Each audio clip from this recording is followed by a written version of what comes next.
So what area in your life do you feel like you are being called to take the reins so that you can master some level of discipline and self-mastery to get going to the area that you want to ultimately reach in life?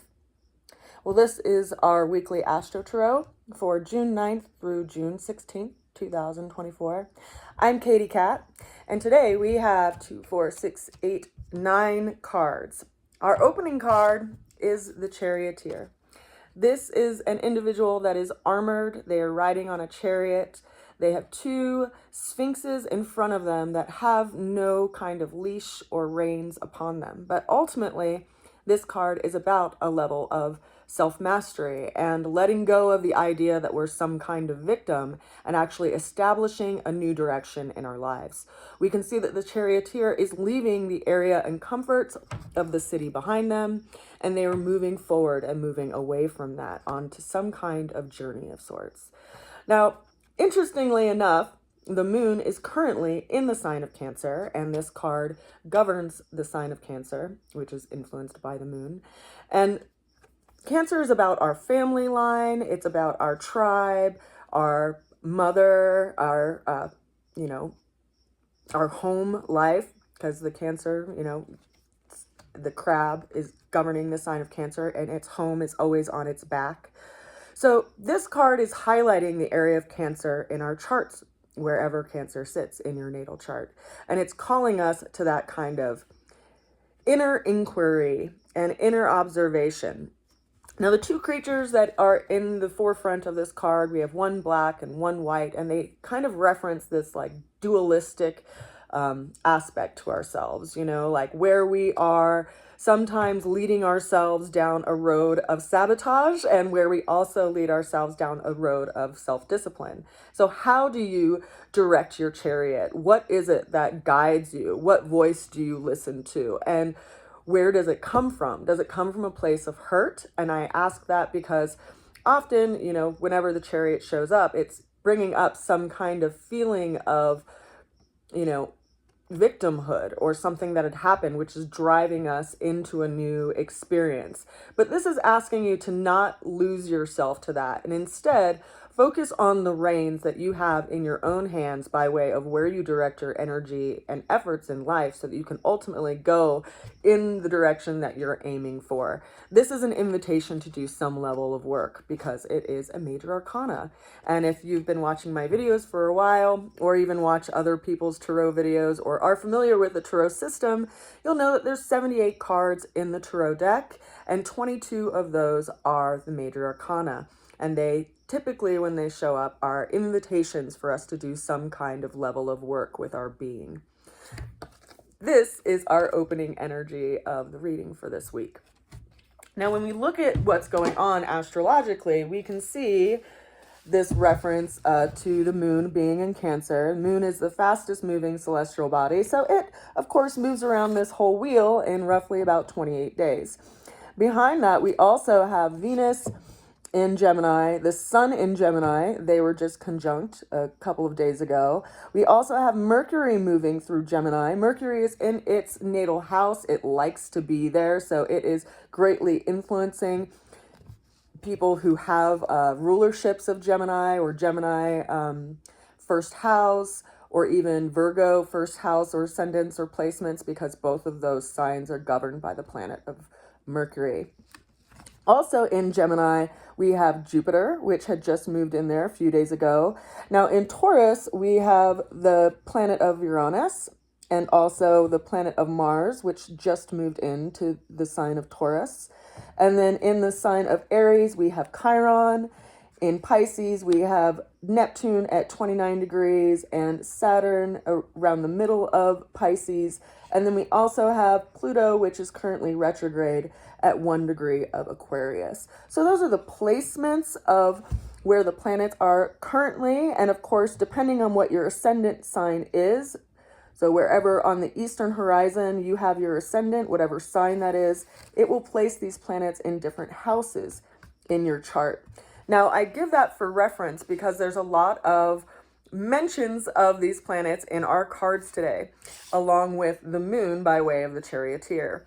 The challenge that we have that's actually on the table for this week is mentioned by the Page of Cups. And we see this person who's looking into a cup and there is a fish coming out of it. So there's some kind of reflective aspect to this card. And this is our challenge. What is it that we're stewing over emotionally? And I say emotionally because it's a water-governed card. It's also associated with the sign of Pisces, which is where we currently have Saturn and Neptune right now. Now, Saturn is a planet of limitation, so it is bringing some kind of sense of responsibility or hardship that we are having to look at and reflect on. Hence, the message in this card that's being highlighted by way of the placement of Saturn and Neptune currently in the sign of Pisces. Now, what's interesting about that is that the moon, being the fastest moving celestial body, will be in opposition of Saturn and Neptune roughly next week on the 13th and 14th of the week, or Thursday and Friday of next week. So it will be reflecting some of these hardships and really asking us where we want to invest our time and energy and what we have possibly been kind of in the dreamscape around it by way of illusions, because Neptune is that kind of dream or wish, and can also be associated with illusions, because if we consider, the god of Neptune governing the great waters and seas and oceans of the world, there's a lot out there that is unknown, which is unshaped. Now, Pisces is actually a sign of dissolution, because it is the last sign in the zodiac system before Aries begins again. So it is a place where, we have a closeness to God. It could be considered very spiritual. It's also considered a place of kind of an escape, but it's where we dissolve our lower aspects of ourselves so that we can reach for something higher. And so this card showing up as our challenge is really asking us to reflect on that this week as we move through these different energies. Now, the way through that challenge showed up as the King of Pentacles. The King of Pentacles is a fixed earth sign, because pentacles are associated with earth, and that fixed earth sign is the sign of Taurus. As I mentioned earlier, we have Uranus in Taurus, and we just had Mars move into Taurus. Now, Mars being in Taurus is kind of two opposing energies, because Taurus is governed by the planet of Venus, which is very loving and nurturing and abundant. And Mars is a planet that is more combative and very initiatory. So it engages movement. And so in a lot of ways, having Mars move through the sign of Taurus is like slowing Mars down, because it has to move through, thick terrain, lush environments like the jungle, right? It slows down. So things that might have been moving really fast, we're going to see slow down over the next month or so, until the planet Mars comes into conjunction with the planet of Uranus, which is a planet of big unexpected changes. And when we consider how these two energies work together, you have the explosive kind of combative energy, engaging initiatory energy of Mars with the planet of big changes, and we could actually see some big changes happening around the 15th of next month, July, when these two planets come into conjunction. But this card here, the King of Pentacles, is talking about our values. And so we have Uranus in our area of values, as well as Mars just moving through our values. So it's asking for us to really re-engage in this and to center in this. We see this king is sitting on a throne with this beautiful environment around him. He seems very, very grounded. And it's asking us to ground in our belief systems. It's asking us to really move a lot slower and purposeful in our lives and consider the long range kind of goal of things, right? Trees don't grow to their capacity in a single year. And I reference, the tree of sandalwood here as an aromatherapist. I just finished teaching an aromatherapy safety class, and part of that class is for me to get people to start thinking about the sustainability of different essential oils and how they are created. So when we consider trees and essential oils that are derived from trees, as an example, we could see, for instance, like the orange tree or the lemon tree, but let's stick with the orange tree. The orange tree, it can be harvested a few different ways for essential oils. You can actually harvest its flowers for neroli. You can also harvest its Unripe fruit, its leaves, which is known as petitgrain, and then you can also, of course, harvest the fruit. But in any of those instances, the tree continues to be able to live and continues to be able to produce from year to year.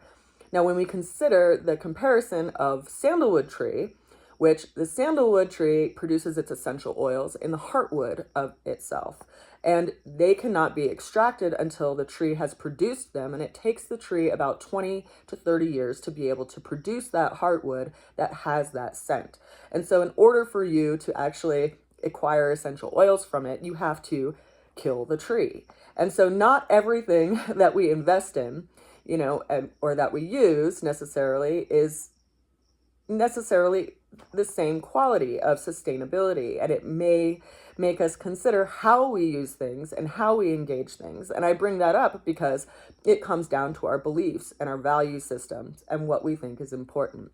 And that is also in our lives. Like, what do we want to put energy toward? What do we want to grow in our lives? Because that's what we need to nurture, and that's what we need to nourish. And Mars, moving through the area of Taurus, which is what this card governs, is asking us to reinitiate our value system. And by the time of next month, we will see a big change that this initiation is causing in our lives in a long-term sense. Because consider that, the next time that Mars moves around the system, Uranus will be in a different place, and other planets will also be in other placements. So this is a unique, big shift that we are coming into in the next month or so. Now, the ultimate outcome came in by way of the Ace of Swords. Now, we can use a single sword to cut through illusions. We can use a single sword to have communications and to speak clearly and concisely about things. And this can be, referencing some kind of clarity that we are gathering over the next month's time, and clarity that will allow us to have some kind of ability to be centered in what we think about and what we speak about, and being a lot more conscious with our communications. I also say that because the swords are associated with the element of air, and we have so many planets in the sign of Gemini right now. We have, as I referenced before, Venus, the Sun, Mercury, and Jupiter all in the communications sign of Gemini, and Mercury is in that sign as well. So it's like they're having a big party up there, and they're talking about what they want to, what needs to be approached, and how we need to think about things and how we need to discuss things. And so communications are really a big part of the picture as far as what we're transitioning through and what we're reflecting on. Now, that was followed up by a few clarification cards, the first of which is the Seven of Cups, and this is an illusions around happiness. I think this card is being brought onto the table to really reference what's going to be happening with Neptune in the next week or so, when the moon is actually in opposition of Neptune.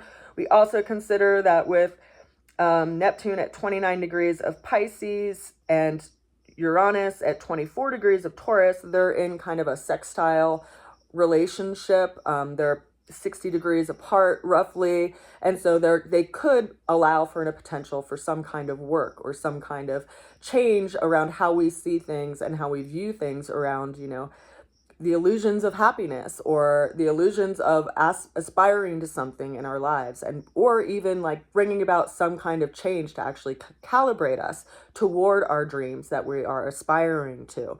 But we have to be careful, we have to make sure that if we go for one of these cups and we're looking for something that's nurturing, and it actually is something that's toxic, that we don't give ourselves the illusion that something toxic is going to become good for us. We have to be honest and clear with how we see things and how we're seeing the circumstance, so that we choose the right cup and keep that cup with us, with all honesty around what is in it and what we're actually trying to create in life. So what is it that you are aspiring to have? We need some kind of clarity around that.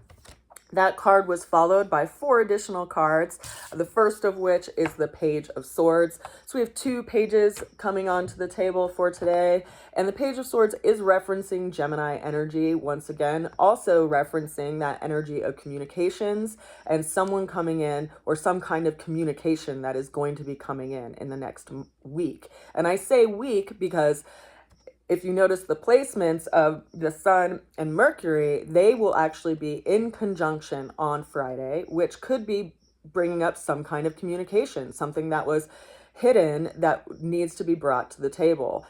So don't be surprised if some unexpected communication or conversation comes into your life in the next week around this time frame, as Mercury and the Sun are in the same relative degree in the sky.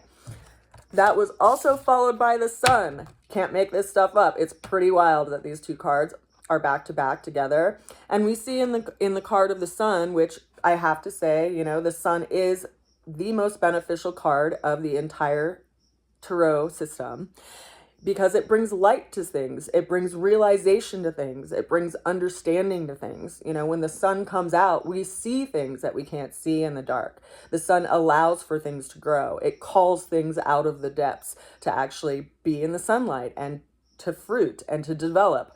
And so this card coming onto the table is bringing up the idea of like some conversation that will bring light to a situation. And we will likely see that around Friday of next week, which is the 14th. It's also interesting that the moon will be in opposition, as I referenced earlier, to Saturn and Neptune on Thursday and Friday next week at the same time that this is happening. And that it will also coincidentally on the 13th be square. Like the moon will be opposite of Saturn, but then those will be square the placement of the Sun and Mercury. So this square, T-square relationship is bringing up some kind of challenge that causes a friction for some kind of realization to come onto the table. Now, that card was followed by the Ace of Wands. The Ace of Wands is a really fiery energy. We have 2 aces on the table for this week as well. Now, this one is actually an ace that's associated with our will and some kind of new beginning or some kind of new project that's starting. It's fire. It's something that's motivating. It's something that is calling us to task around some kind of new project after we have this realization. And we have to figure out what is the torch that we want to carry, right? If we only get one thing to carry when we go into the cave, or there's one thing that we feel like we have to do before, we get planted, as my dad says, then we have to focus our energy on that project. And it's actually a really good time to be putting our energies toward those projects, because we just had a new moon and the moon is growing or waxing, as they say, and it will be in a full state on the 22nd of this month. It will be in Capricorn. We're going to actually have 2 Capricorn full moons this year. And it's going to be bringing some kind of resolution to something that got started when we had a Capricorn new moon at the end of January. So it would be helpful probably to look back at that time of this year and see what got initiated around that time. And we're seeing some kind of resolution around that over the next 2 weeks or so, of the 22nd being the full moon, with the moon in Capricorn. So what is it that we're being called to put our energy to? It's really important that we have discipline if we want to complete this project, so that we don't lead ourselves down a road that's actually sabotaging our energy and our effort and our resources. So what torch are you being called to carry? What fires up your spirit? Where do you need to initiate these things? That's where this card is on the table. And then the final card that we have for this week is the Hermit card. Now, the Hermit card is referencing the energy of Virgo. It's also, giving us this energetic of someone who's kind of going inward for the answers rather than outward. And it is the hermit who climbs up the mountain to get some kind of relief from the world, to have some kind of healing and realization, so that they can bring that light back to others after they've gone through that healing. So it is a time that we need to do a lot of inward reflection. Once again, we see this reference here. And what's interesting to that is that Virgo is the opposite sign of Pisces. And so having these two energies, show up on the table is really asking us, what do you feel like you need to serve in this life? Where are you being called to task? What do you feel like your light is here to shine onto? And what healing do we need to actually put our energy and effort towards in our life so that we can actually move forward in the direction that we feel called to go? So we have a lot of interesting cards on the table for this week. And I will say I'm going to try to start offering these once a week at least, instead of once every couple of weeks. I've had a couple of different chaotic things come up in my life, and I have to say I am a Virgo rising. So whenever I go through, kind of turmoil or chaos in my life, I tend to go inward and hermit myself. I tell people all the time that I'm a hermit. And it's because I have a Virgo rising, and having a Virgo rising makes me have to really assimilate, and look through like the coarse and the fine in regards to energies in life, and decide what it is that I feel like is useful, that I want to hold on to, and what I need to just let go of.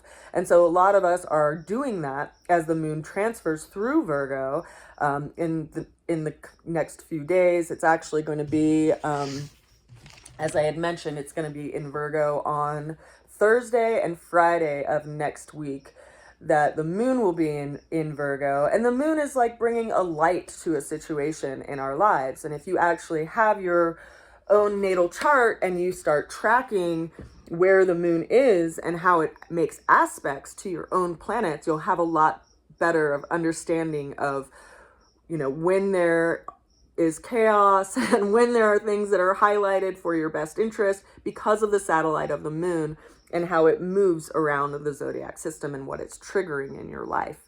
So if you would like to take a look at your natal chart and look at the transits that are coming up in the coming year for you, feel free to reach out to me at rootsofalchemy@gmail.com, or, purchase a reading through my website at rootsofalchemy.com, and we'll set up some time to do that. I can also record the reading for you. If you don't want to meet with me over Zoom, I can record it for you on Zoom, and you can have access to that, as you download it for an indefinite amount of time. I have been getting some really sweet messages from my clients that I've had over the course of the last 6 months, giving me feedback that some of the things we talked about in their reading, which they were kind of in disbelief about, came true. And it's not that, I do have a little bit of a psychic tendency when it comes to dreams and things, but ultimately when you look at the planets and how they're moving through people's charts, you can see how these anchors kind of trigger change and how they bring about change and bring about transformation to help recalibrate us and align us with things that we need to work on so that we can progress in our own lives and ultimately become. So interesting stuff, I think, actually, but I hope you do too. And I send a good wish to you over the next week. I ask you to be kind with your words, not only externally, but also internally, because Virgo can be quite the inner critic and, can be hard on themselves, because oftentimes we are our biggest critic. And so it's asking us, does that serve anyone for us to continually critique ourselves, or are we looking at things so that we know what we need to work on and putting our energy and effort and our nurturing capacity toward that in our own lives?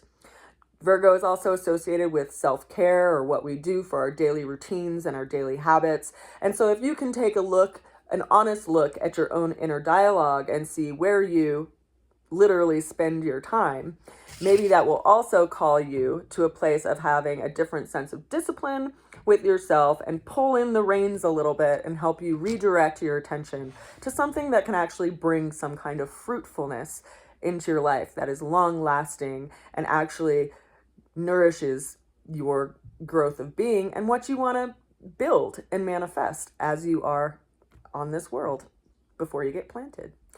So I send a good wish to you. I send you a lot of love, and I hope you're staying cool in the heat if you are, on the northern hemisphere, or staying warm if you're in the southern hemisphere. And I send you a lot of love wherever you are. I'll see you again soon. Bye for now. Mwah.